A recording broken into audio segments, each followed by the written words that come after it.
The address no e kase so e wo bodwe me moache me mo akwa ba me da se so Adom TV nsem no e do so de obetie so kahie bi ene se afutu akwa ma maburo ni nyina ya wono mko party ahodwase a wo mo twe eye enwusie bi ofre ne se laughing gas we ne otwe wia no wani age no wo se nya de se eboa omanfo apomoden sanso na mampanyina bedi akire ne ho kani ma me samira ba omi akire mu se ehun akohia se wono mu a adwene wo wontiri mu no wo hye wono ma no wotumi eye adwuma ekọ animu Wesley Girls High School emumpanimfo so chiemu a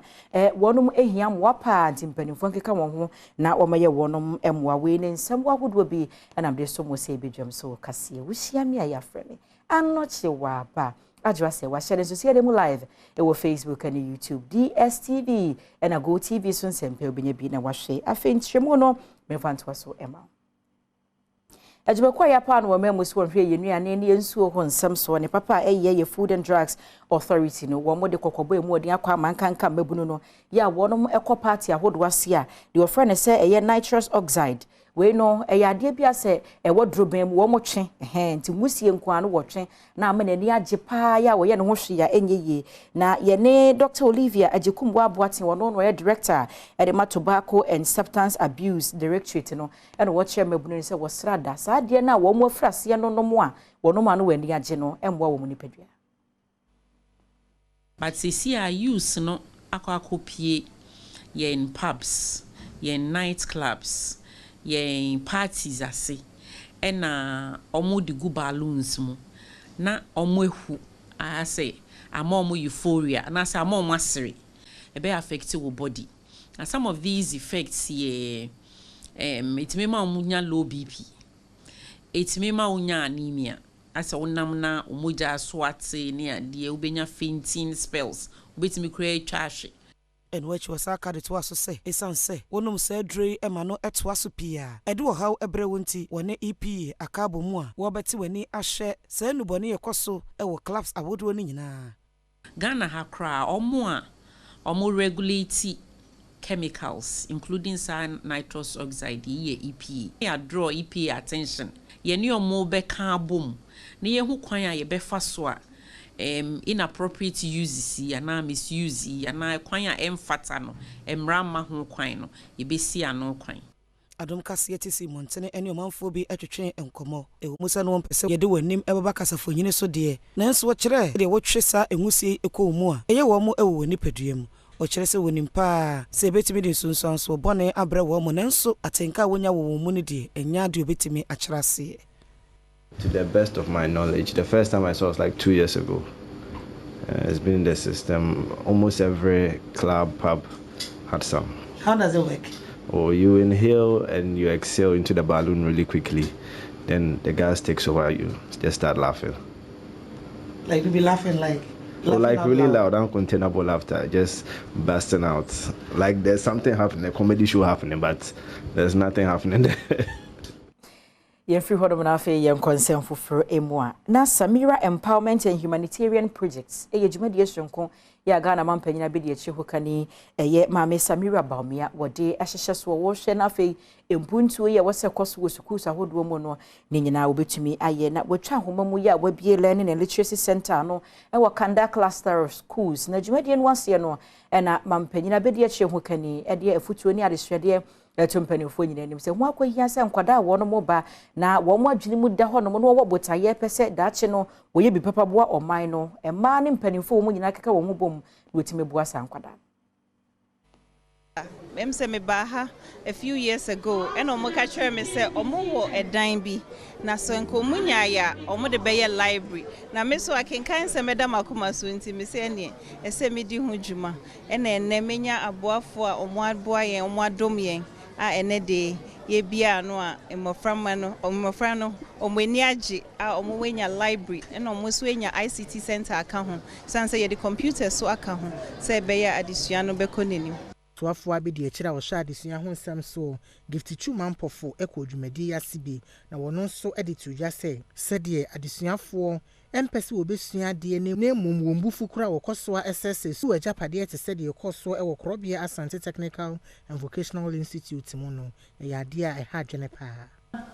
a 2 second cycle institution which said that because their seniors who completed their free TVET did not pass very well, were not allowed to cheat. That's why their results were not good. I was expecting, we didn't have workshop for practicals, we didn't have teachers, we didn't have light. Then they had some reason, even that one wasn't good enough. But to say that we're not allowed to cheat. Since when the cheating become a norm? Since when? Egusua ejina school for one ensam so ye de betu dwase na adesua for makomako aduonu bi ete kodo mu a wonam voter lake ne so meche eye frautade no eso na wo free atika gome ya woko wayekope akosua de na kodo no watimu no timi muntum ye mu bi beye dumienu de wo munya wonti didim na nwotwe ya won mo fa mu efiri mu no abusua bubu asesen ya wape wo mo krabre akosie sankwadai.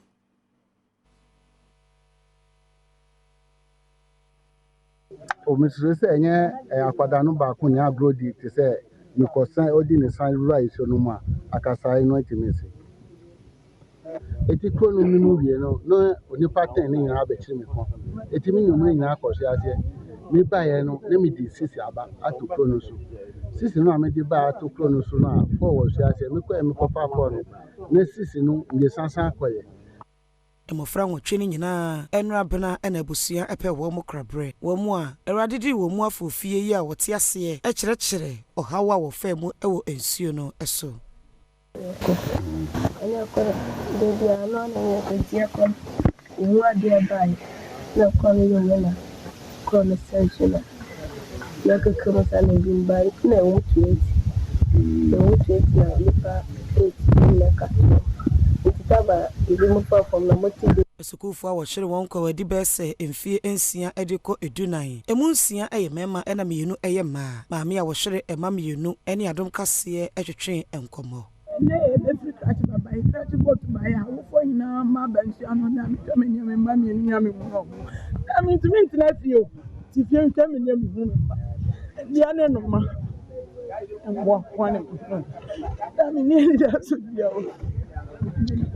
ene bono epoye mantemu swafo kwesi adujan ene Ghana Education Service anemusifo ene ka nadmo adwuma eko ho a okohia mensini krache ene ahemfo eko okuru no emu bono mantemu swafo kwesi adujan ekire mu a awofo emu aban sebeyi a obetimi apɛ saa asemi po besibre na atore enchem sei ebiansi ewo nsuo no so biem.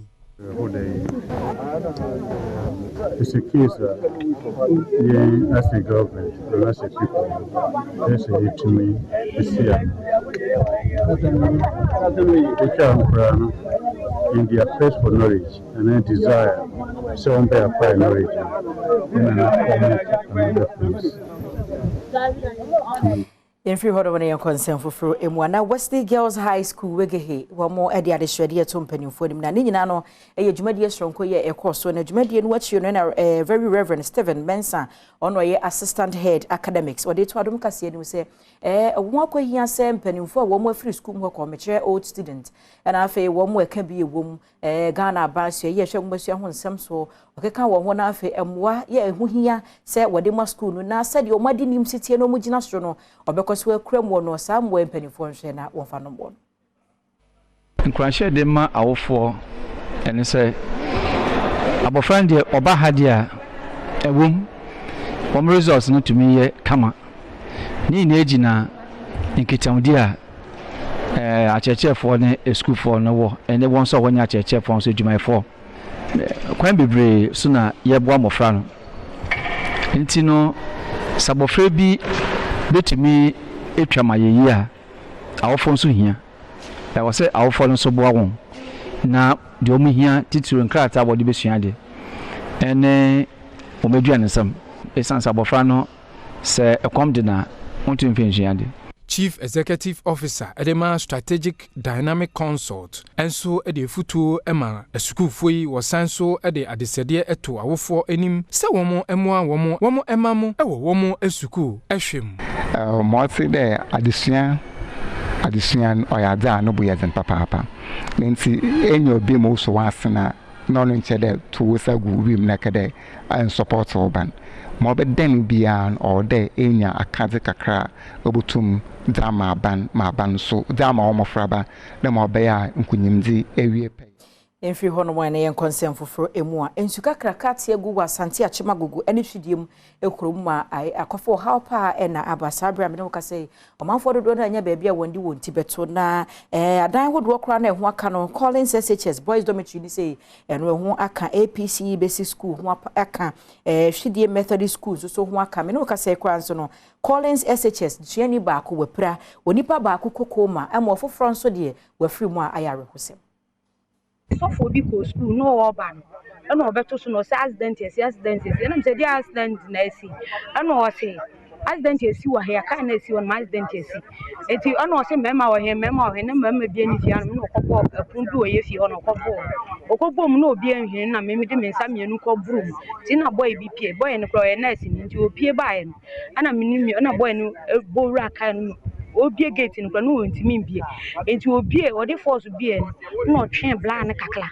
na ba ko wo hono ma nani nyina awro no o twen bla na kakla nti o twen no na memi so ni ti no no so so ne na ne de ne eto kai ba ko no mbe no ko hospital we enam so ama municipal chief executive for Mpatemu no Francis Otibuatin e de ato omanfo yi enim se aban no ebe de obeye bia se ne ode bebo omanfo a wo mo school yi a sese wo mo niema asei